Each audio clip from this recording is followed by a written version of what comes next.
Gênesis, capítulo de número 8, a partir do versículo de número 13. Vamos ler todos juntos? Nós estamos projetando para você usar a mesma versão. Sucedeu que, no primeiro dia do primeiro mês do ano 601, as águas se secaram de sobre a terra. Então Noé removeu a cobertura da arca e olhou, e eis que o solo estava enxuto. E aos 27 dias do segundo mês, a terra estava seca.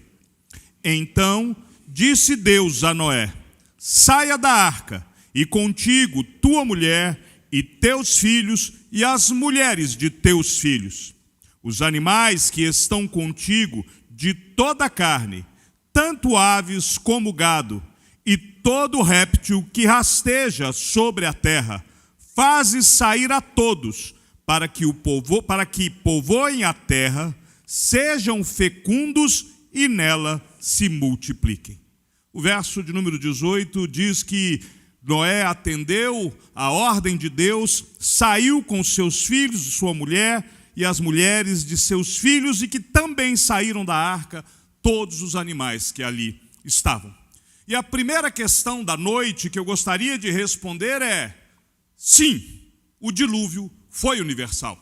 O dilúvio, ele aconteceu sobre toda a terra durante 370 dias de um determinado período. O dilúvio, ele cobriu toda a terra. O planeta inteiro ficou debaixo das águas. Não escapou absolutamente nada. Você pode voltar comigo no capítulo de número 6, no versículo de número 19, porque lá ainda diz que tudo que vive de toda a carne, 2 de cada espécie, macho e fêmea, entrou na arca para que Deus pudesse conservar vivo. E todo o restante de toda a vida, de todos os homens, de todos os animais, sucumbiram debaixo do juízo de Deus nas águas do dilúvio. Do alto do monte Aconcagua, aqui nos Andes, até o alto do monte Everest, na Ásia, tudo foi coberto. Enfim, todo o universo, todo o planeta Terra ficou submerso. Na Europa, o monte Elbrus ficou debaixo das águas. Na Oceania, o Puncak Jaya ficou debaixo das aias. E eu posso dizer para você que o deserto do Saara ficou inundado, o maior deserto do mundo. E o deserto do Atacama, o deserto mais seco sobre a terra, também ficou debaixo das águas. Por que eu estou sendo tão enfático? Porque há críticos que vão dizer que o dilúvio aconteceu numa determinada região, que isso era uma história de um povo, né? Mas você sabia que há relatos do dilúvio na história, na tradição de todos os povos, né? Em todos os lugares? Quer ver?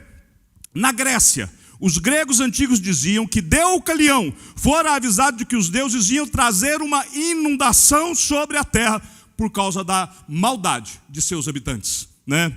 Na Índia, a tradição hindu conta que Manu foi avisado de uma inundação e que ele tinha que construir um navio se ele quisesse assim escapar, né? Na China, a tradição chinesa, ela diz que Fahre, fundador da civilização, escapou com a esposa, 3 filhos e 3 filhas diante de uma inundação por causa da rebelião do homem contra os céus, né? Nas ilhas Fiji, os habitantes de Fiji, eles contam que no dilúvio que inundou aquelas ilhas, salvaram-se somente 8 pessoas, né? Aqui, no Peru, os nossos vizinhos dizem que um homem e uma mulher se salvaram numa grande caixa que ficou flutuando sobre as águas da inundação.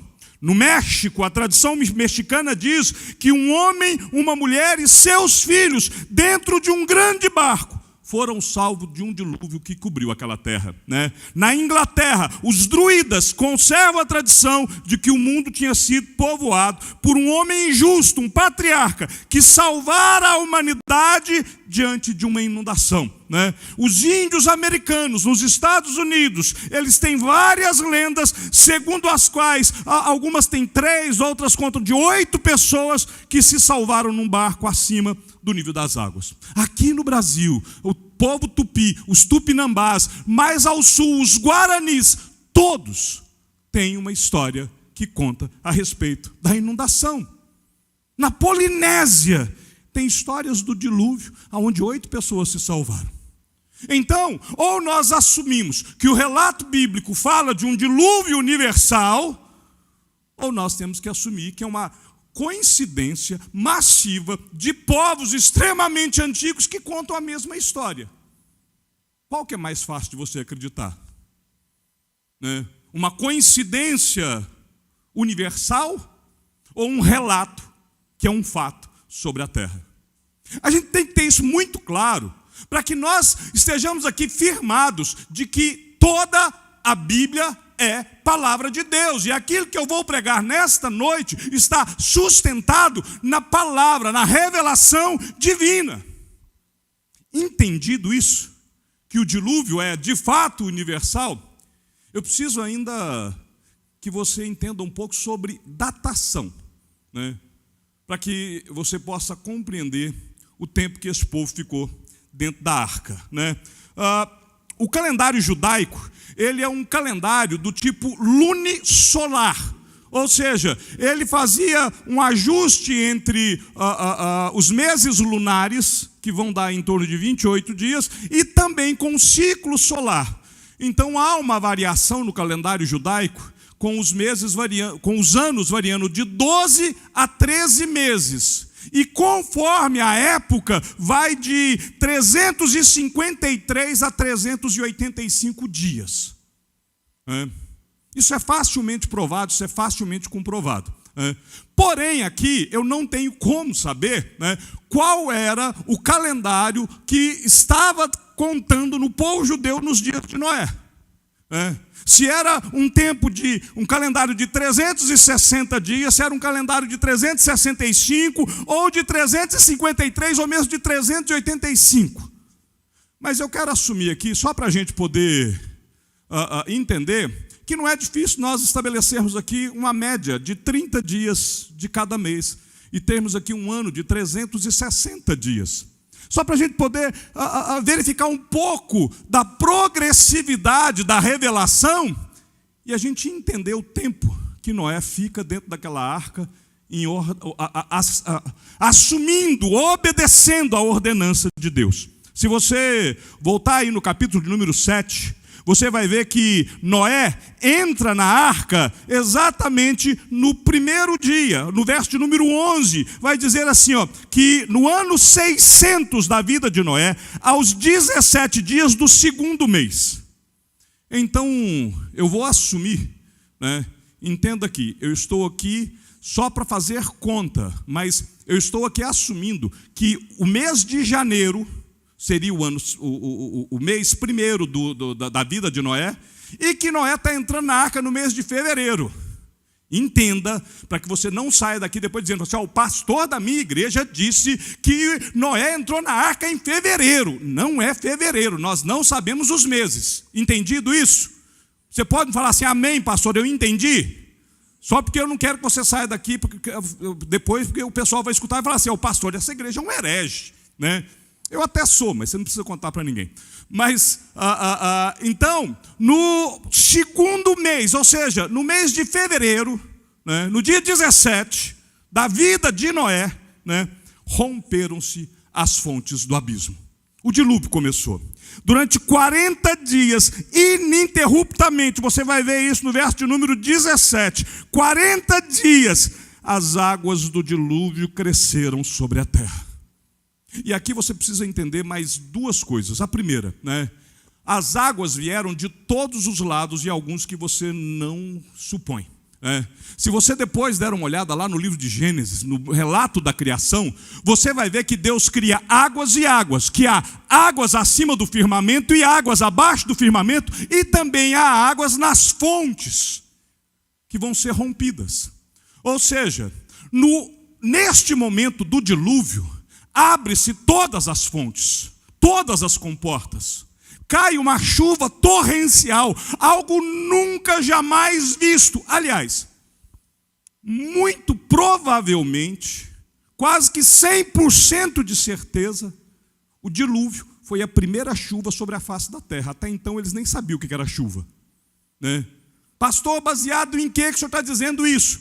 Lá no final do dilúvio, o sinal que Deus vai estabelecer é um arco. Hoje o pessoal chama de arco-íris, o arco de Deus, né? Que é nada mais, nada menos, nós sabemos disso, né? Que o filtro da luz solar nas águas. Então, provavelmente, tendo-se em vista que foi o primeiro arco-íris da humanidade, então provavelmente é a primeira chuva. O povo nem sabia o que era chuva, né?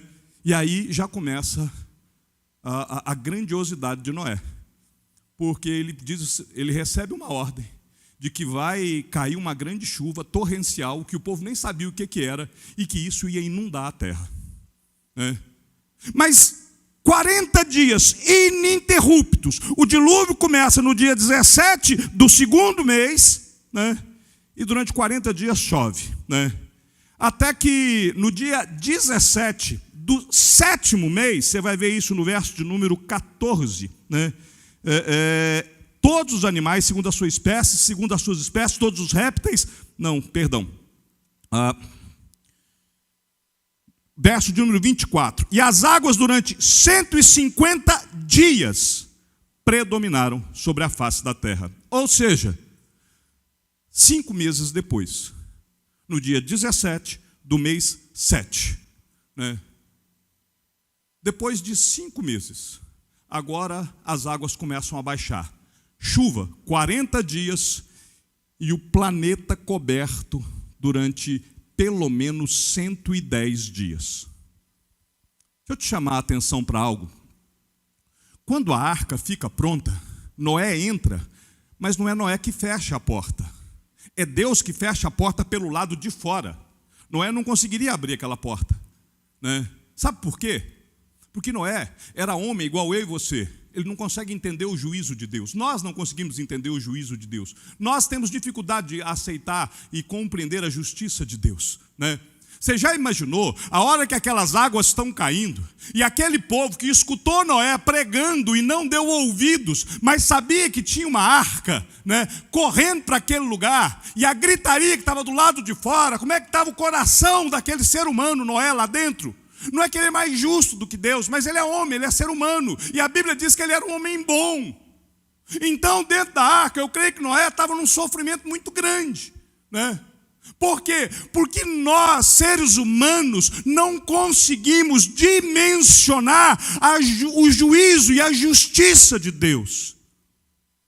Muito provavelmente, se Noé tivesse essa possibilidade, se fosse ele que tivesse fechado a porta, talvez ele ia falar: eu vou tentar trazer alguns aqui para dentro. Tem os meus parentes lá fora.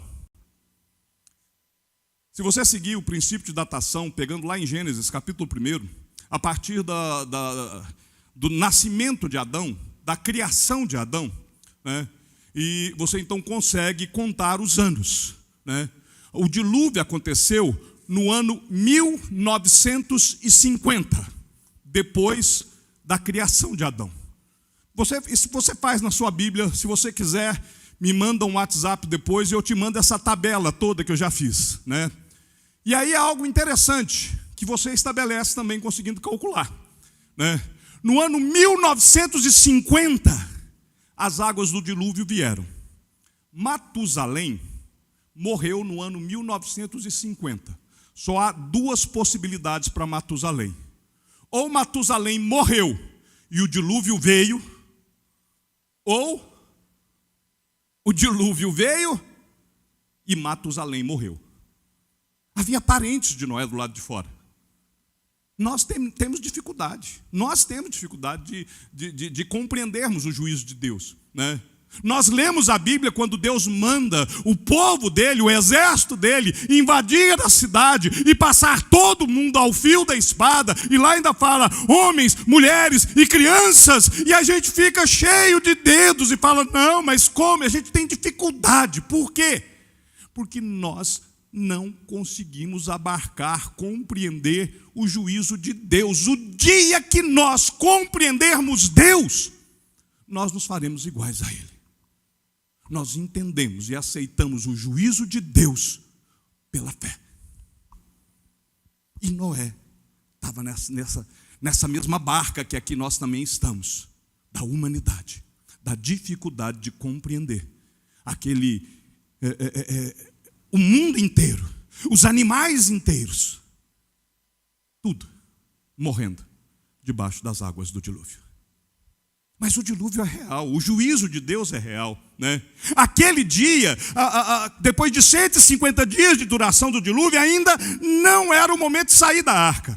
Foi somente, Gênesis capítulo 8, versículo 4, né? Foi somente no dia 17 do 7º mês que a arca repousa sobre as águas, sobre a região das montanhas de Ararat, e elas então começam a se esvaziar. 84 dias depois, começa a aparecer o cume dos montes, né? E assim, no dia 11 do ano 601, é que Noé vai sair da arca. É que ele vai sair da arca, não, perdão. É que ele vai enviar o seu primeiro emissário. E ele envia um corvo. E o corvo vai, mas ele volta trazendo notícia ruim, né? O corvo foi e trouxe notícia ruim, né? E aí Noé continua ainda procurando por terra seca. Ele, depois de 7 dias, ele solta uma pomba que traz no seu bico um ramo de oliveira. Mais 7 dias ele solta outra pomba que encontra a terra seca e não volta mais, né? Os testes de Noé começam 40 dias depois do surgimento do monte, dos cumes dos montes, a soltura das aves de 7 em 7 dias, até que alcança o resultado desejado. Então, durante 92 dias, até o 27º dia do 2º mês do ano 601, 370 dias dentro da arca. 1 ano e 5 dias se nós pensarmos no nosso calendário, em torno de 1 ano se nós pensarmos no calendário judaico. Algumas coisas interessantes aqui.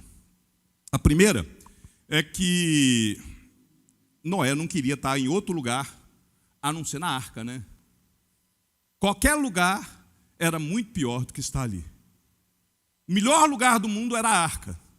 Mas depois de 1 ano dentro da arca, você consegue imaginar como é que estava ali? Porque, meus queridos, certamente tinha algum sistema de higienização dentro da arca. A Bíblia não vai chegar nesse nível de detalhamento, né? Mas você já ficou perto de um bode? Você já ficou perto de um bode? Você já viu, né, o peido de um burro? Né? As fezes? Vaca, bode, burro, cavalo, leão, elefante. Tinha dinossauro dentro da arca, pastor? Provavelmente tinha, né? Certamente Noé recebeu uma capacitação intelectual de Deus, então ele era muito mais inteligente que todos nós juntos aqui somados. Mas se eu, que sou limitado, para uma tarefa dessa eu levaria filhotes, então certamente Noé estava levando filhotes, né? Ele não deve ter colocado um elefante desse tamanho dentro da arca. Ele coloca o filhote. Por quê? Porque depois, no período de adaptação, seria muito mais fácil, né? Alguns cientistas fizeram aí um cálculo do tamanho médio. Qual que seria o tamanho médio de todos os bichos dentro da arca? Para tentar assim dizer, não cabia, né? E aí eles tomaram um susto, porque o tamanho médio era menor do que um cachorro, né? Somando tudo, pensando em filhotes, era menor do que um cachorro, o tamanho médio, né? Então, tinha espaço de sobra para tudo que estava lá. O cálculo deles chega a ser a capacidade de 3 vezes a criação conhecida que nós temos, né? Os animais de respiração que nós temos. Então, a arca era imensa, imensa, né? Mas 1 ano, essa bicharada toda, né? Por melhor que fosse o sistema de limpeza, o cheiro lá dentro não devia ser bom, né? Não devia ser legal, né? É igual quando a gente vai no zoológico, é uma maravilha, mas o cheiro de zoológico, né, em alguns ambientes ali, não é legal. A gente sabe, se você já foi perto, por exemplo, da jaula dos macacos, você já vai chegando, você vai sentindo aquele odor característico, né? Aquele perfume. Um ano. Mas Noé não queria estar em outro lugar. Não importa o cheiro. Por que eu estou falando isso para você? É porque a igreja, né, com os nossos defeitos, com as nossas mazelas, né, como eu costumo brincar aqui na escola dominical, né, nós deveríamos carregar uma plaquinha, né, desculpe o transtorno, estamos em obras. De vez em quando nós pisamos no calo um do outro, de vez em quando nós decepcionamos um ao outro, de vez em quando nós afrontamos um ao outro, né? Ou seja, nós temos um fedorzinho característico de humanidade, né? Mas não tem lugar melhor do que a igreja de Deus. Apesar de nós, apesar dos nossos defeitos, apesar das nossas mazelas, não tem lugar melhor do que a igreja do Senhor. E aí, entendido tudo isso, né, nós precisamos entender que Deus é infinitamente mais justo do que nós, por isso Ele pune a humanidade. Eu não vou conseguir te explicar por que bebezinhos tiveram que morrer afogados. Eu não vou conseguir te explicar por que o gato da vizinha de Noé morreu afogado. Eu não vou saber te explicar por que a sogra de Noé... A sogra talvez eu até consiga. Mas eu não vou saber te explicar por que uma série dessas criaturas de Deus morreram afogados durante o período do dilúvio. Não estavam na arca.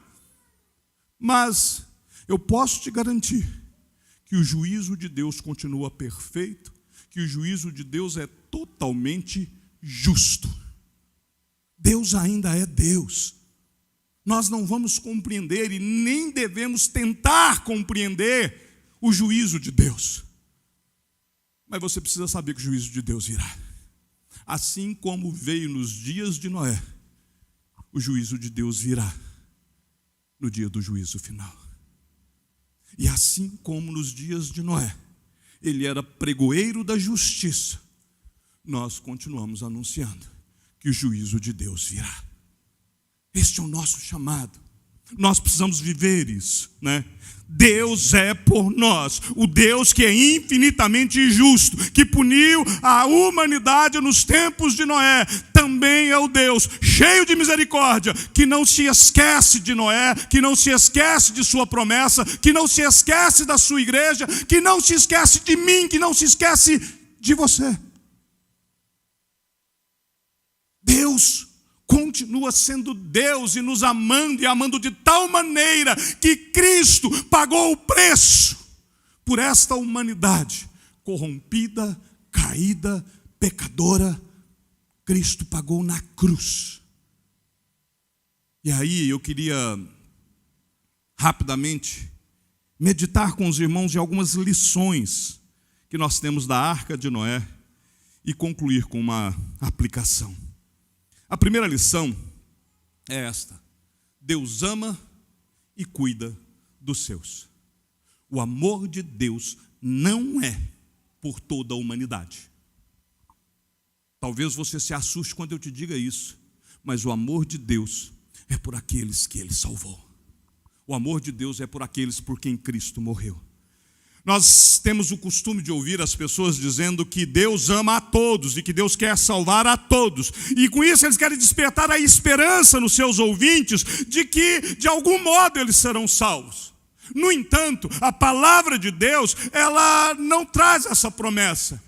E por mais que nós queiramos aqui usar o nosso senso de justiça, e eu já disse que o nosso senso de justiça não consegue compreender a justiça de Deus, por mais que nós queiramos isso, essas palavras elas não produzem a verdadeira esperança. Por quê? Porque Deus não vai salvar a todos de qualquer maneira. Não salvou no tempo de Noé, não salvará agora. O tempo de Deus, o juízo de Deus vai vir sobre a humanidade, e Ele vai salvar os seus eleitos. A Bíblia mostra que Deus manifesta o amor especial pelo seu povo, pelos seus eleitos. Em prol deles é que Deus traz a salvação. Foi em prol dos eleitos de Deus que a arca estava lá.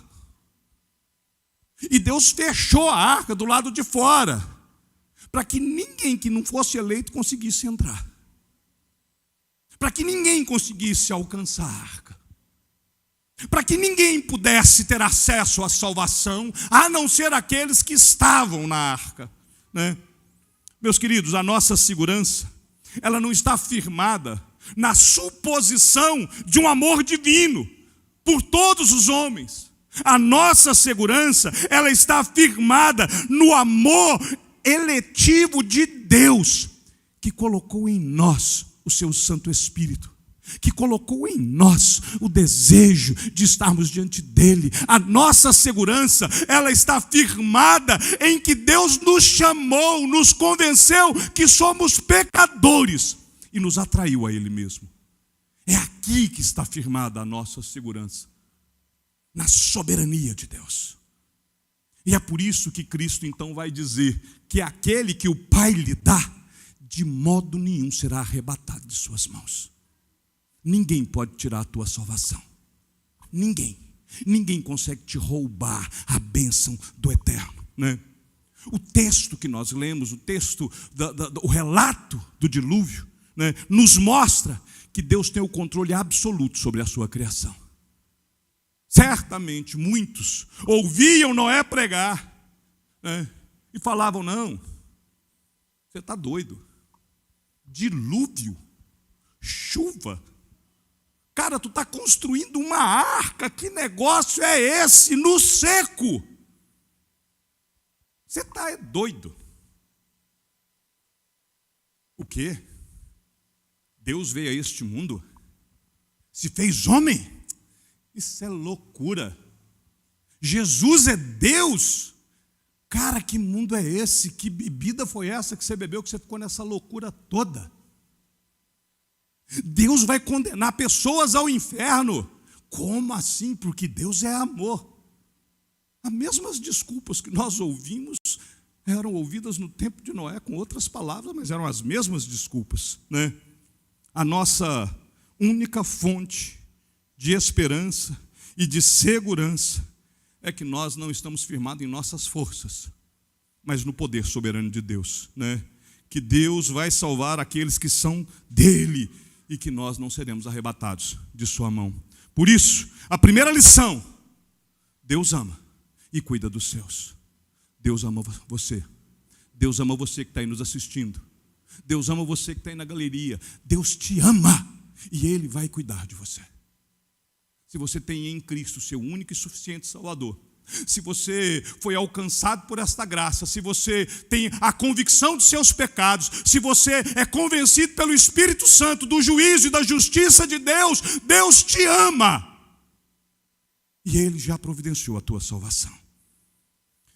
A segunda lição que nós temos na arca é que Deus, aqueles que pertencem a Deus, esperam em Deus. 370 dias dentro daquela arca, né? Noé fica ali praticamente um ano. É um longo período.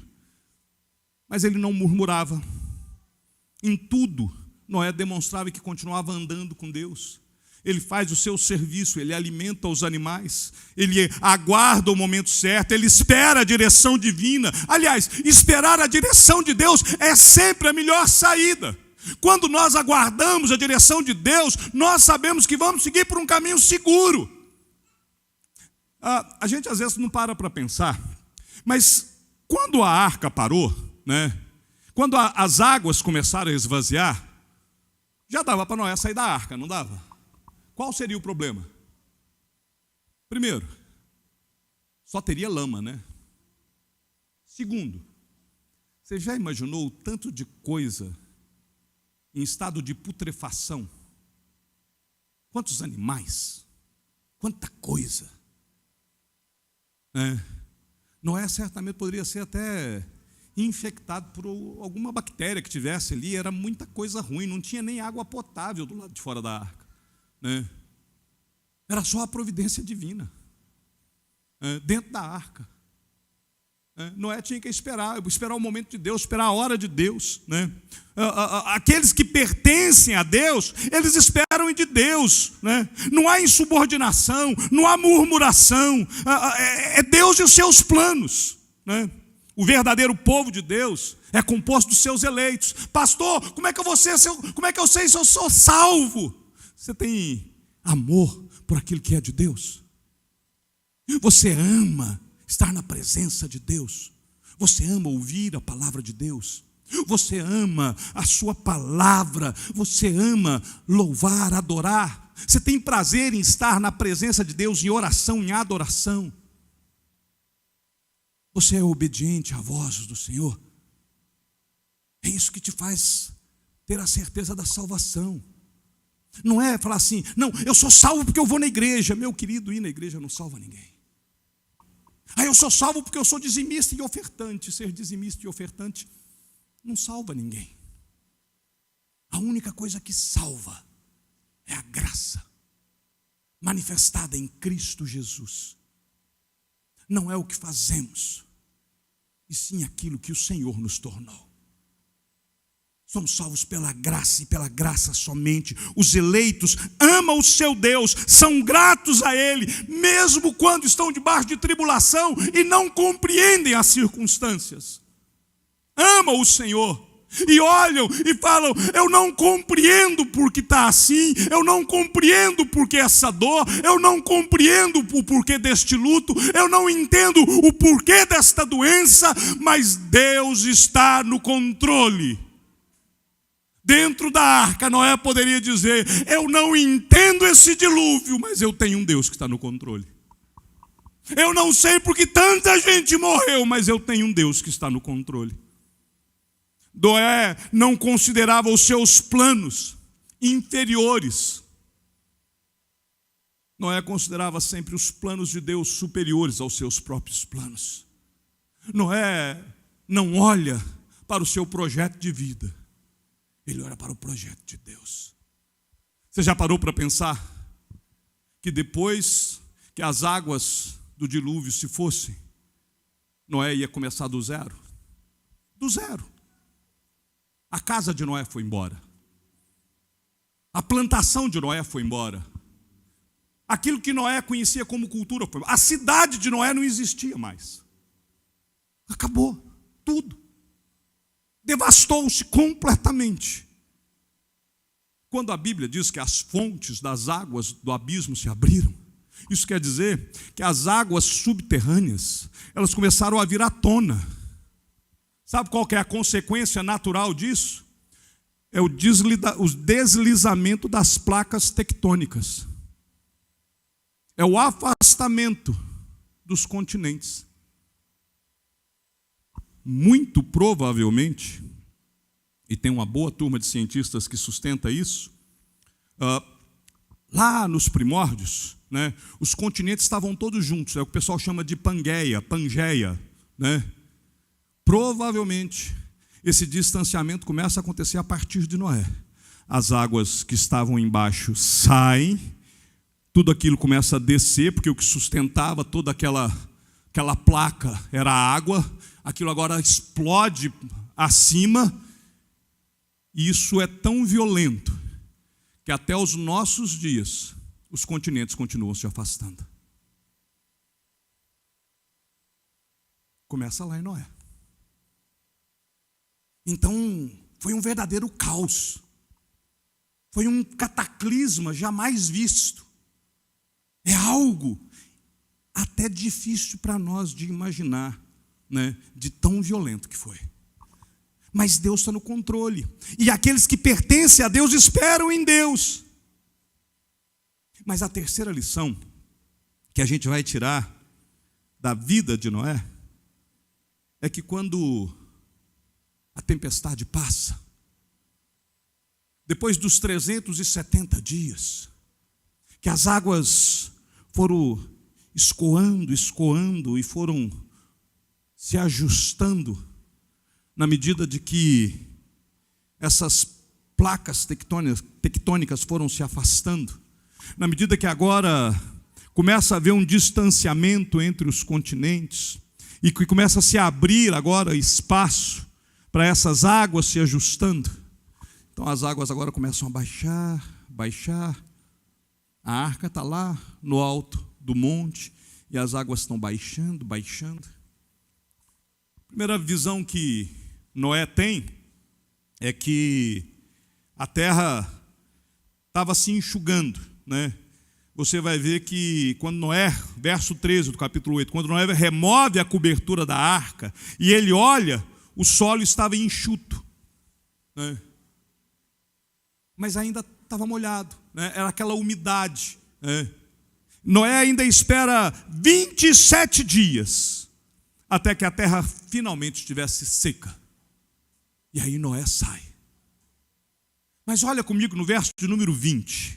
Quando Noé sai da arca, a primeira coisa que Noé faz, ele levanta um altar ao Senhor, pega um dos animais limpos que ele tinha levado, né, das aves limpas, e ele então oferece agora um holocausto ao Senhor. Sabe o que Noé faz?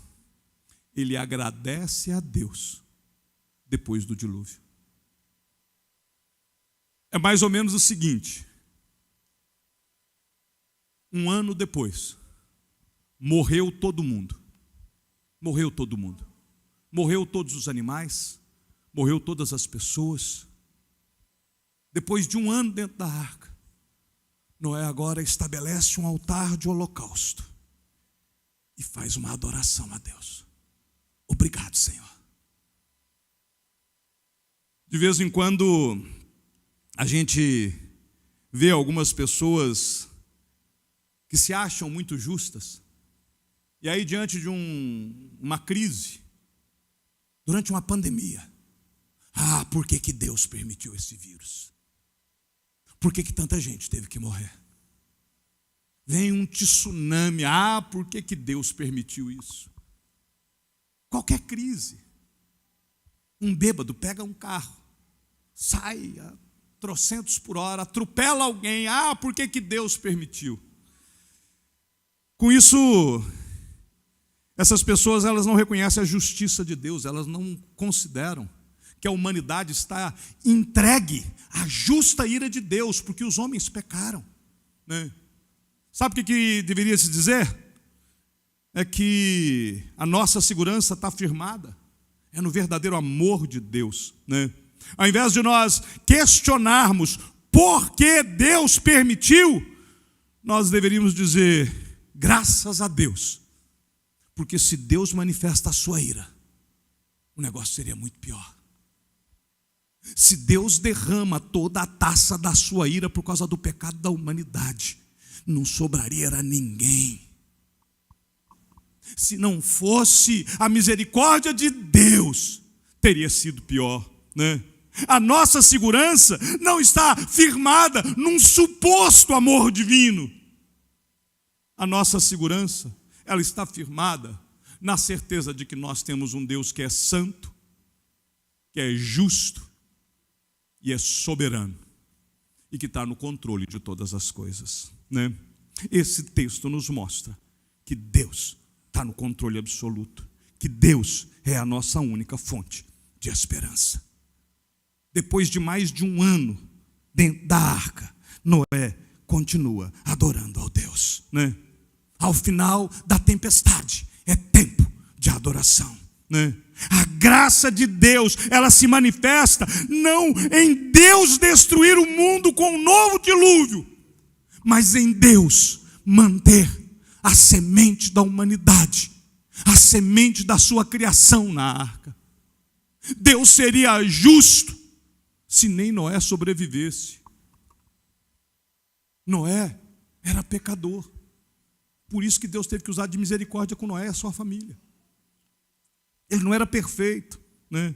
A graça de Deus é que impediu um mal maior. A graça de Deus é que mesmo com tantas e tantas mortes, uma tristeza nessa pandemia, mas a graça de Deus é que nos manteve aqui. A graça de Deus é que nos sustenta até aqui. Noé vai sair daquela arca, né? E há aqui algo interessante. Volta comigo no capítulo 8, versículo 1. Porque lá no final do verso 1, diz assim: Deus fez soprar um vento sobre a terra. Este sopro é o início do novo tempo. Lá em Atos, capítulo de número 2, no dia de Pentecostes, né, diz a Bíblia, que veio do céu o som como de um vento muito forte e encheu toda a casa. Era o início da manifestação da graça de Deus para começar a igreja. Se você voltar lá em Gênesis, quando Deus cria o homem do pó da terra, diz a Bíblia que ele soprou. É um vento que vem da parte de Deus sobre as narinas do homem, para dar início à vida do homem. E agora, depois do dilúvio, depois deste cataclisma, Deus mais uma vez sopra para dar início a um novo tempo, porque o juízo já estava feito. A justiça de Deus tinha sido manifesta do dilúvio, e agora Deus vai soprar um novo tempo sobre a humanidade. Deus sopra um novo tempo sobre o barro e dá início a Adão. Deus sopra para um novo tempo a humanidade e as águas começam a secar. Deus sopra no dia de Pentecostes e dá início à igreja de Cristo. E eu quero dizer que nesta noite Deus também tem soprado sobre nós, para que nós, celebrando 28 anos, possamos olhar e termos um novo tempo como igreja, para que continuemos a avançar como igreja. Agora é o tempo de que Deus está recriando, regenerando a sua criação caída e corrompida. O versículo de número 13 do capítulo de número 8 é quando Deus está dando início a esse novo tempo. O dia 1º de maio de 2022 também pode ser o tempo do nosso novo tempo diante de Deus. Sempre é tempo de recomeçar em Deus. Sempre é tempo de reconstruirmos os nossos planos em Deus. Sempre é tempo de olharmos firmemente para o autor e consumador da nossa fé e avançarmos em direção àquilo que Ele tem para nós. Quando chegou o momento, Noé removeu a cobertura, ele viu que o solo estava enxuto, ele não olhou as circunstâncias internas, ele simplesmente entendeu que agora era o tempo para semeadura. Mas antes de iniciar tudo, ele se volta em adoração. Não há novo tempo sem o estabelecimento de uma adoração. Por que eu estou falando isso? Né? Porque também é chegado o nosso tempo.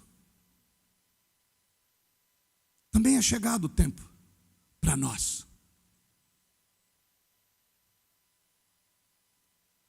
As lições da arca de Noé: Deus ama e cuida dos seus. Deus nos amou e nos trouxe até aqui. Tivemos perdas? Tivemos. Choramos? Choramos. Sofremos? Foi dolorido? Foi. Mas Deus nos ama. E nós estamos aqui. E aqueles que pertencem a Deus esperam em Deus. Nós esperamos no Senhor. Nós aguardamos no Senhor. O Senhor nos trouxe até aqui. O Senhor nos deu meios para que durante esse tempo nós pudéssemos manter a instrução da palavra. Não tinha como ter culto. A igreja fechada não tem culto. Culto é comunhão, culto é ajuntamento, culto é assembleia solene, né? A internet é um momento, é um meio que Deus nos colocou, que Ele criou para nos alimentarmos. Nós não temos a arca para ir colocando alimento, armazenando alimento. Deus nos providenciou a internet para que nós nos alimentássemos espiritualmente. Aqueles que pertencem a Deus esperam em Deus. Mas ao final da tempestade, É tempo de adoração, meus queridos. E agora é tempo de nós vivermos o novo tempo que Deus tem para nós. Você precisa entender, principalmente o pessoal que ainda está só em casa. Eu quero que você entenda, eu falo isso com muito amor no meu coração pela sua vida. Você é alvo da minha oração. Mas é tempo de você voltar para a comunhão. É tempo de você estar aqui junto com a gente. É tempo de nós construirmos juntos. Senão nós teremos ruína. Exercita a sua imaginação aqui comigo. Imagine que Noé ficasse assombrado. Nunca se viu tanta água. Era água vindo de cima, era água vindo de baixo, né? Era aquela arca que não tinha leme. A arca não tinha leme, Noé não tinha controle nenhum. Ele não tinha como falar assim, eu vou jogar, eu vou virar aqui a bom bordo. Não, ele estava ao sabor das águas. Se vinha uma onda de lá para cá, ele jogava para lá. Se vinha a outra de lá, jogava para cá. Se vinha de trás, jogava para frente. Se vinha pela frente, jogava para trás. Você consegue imaginar o caos? E a bicharada dentro da arca, tudo fazendo barulho. Era o caos, era o terror. Mas se ao final do dilúvio, depois das águas escoarem, Noé ficasse com medo, falasse, eu não vou sair da arca, porque foi a arca que me salvou. Aquilo que o salvou seria aquilo que o mataria, porque ele não tinha como plantar dentro da arca. Mesmo que ele começasse a comer os animais, ia acabar. Ele ia morrer. A arca da salvação de Noé seria o seu túmulo. A transmissão online que nos alimentou na pandemia, se nós não voltarmos para a comunhão, seria o nosso túmulo. Deixa eu te dar um dado que você não sabe. No dia 20 de maio de 2020, foi quando o presbítero Alberto me mandou o primeiro WhatsApp. Eu acho que nem ele lembra disso, né? Dizendo, olha, meu nome é Alberto Tapeuci, quem me passou o seu contato foi fulano de tal, e nós queríamos aqui ouvir você sobre a possibilidade de você vir para o Acre. Vai fazer 2 anos. Nós estávamos em plena pandemia. Lá em Brasília, a pandemia começou em março, o isolamento começou em março. Eu não sei quando começou aqui, mas são um pouco mais de 760 dias. Nós ficamos mais tempo do que Noé. Mas está na hora da gente voltar. Está na hora da gente sair. Eu não estou pedindo para você se descuidar, não é isso, né? Nós estamos num tempo extremamente favorável. A máscara agora é facultativa, o número de contaminação reduziu drasticamente, o número de mortes, louvado seja Deus, caiu maravilhosamente. Nós mantemos todos os cuidados, mas nós precisamos manter a nossa adoração. Nós precisamos retomar a nossa caminhada como igreja. A partir do próximo final de semana, nós estamos iniciando a nossa primeira turma de evangelismo. 2 turmas na realidade. Nós vamos ter uma turma de manhã e uma turma à tarde, que é para voltar, que é para a gente retomar, que é para a gente cumprir o nosso propósito, que é para a gente agora, assim como Noé teve que sair da arca e começar a plantar a terra, é para que nós possamos agora sairmos como semeador e lançarmos sementes. É o tempo de voltar. Temos que virar a página. Temos que chegar no versículo 18, quando Noé sai da arca. Tem gente que está parado lá na arca, no alto do Monte Ararat. As águas já se escoaram, a terra já está seca, mas ele está dentro da arca. Eu preciso que você, como igreja, retome o teu serviço, não à igreja, muito menos ao pastor, a Deus, a adoração, porque a adoração é serviço ao Senhor. É o tempo de gratidão. É o tempo de cumprirmos o nosso propósito, né? Deus ama e cuida dos seus. Ele nos amou e nos cuidou até aqui. Mas Ele também nos enviou para que nós possamos ir agora e darmos fruto. E louvado seja Deus. A promessa é que o fruto vai permanecer. Amém. Louvado seja o nome de nosso Senhor Jesus Cristo.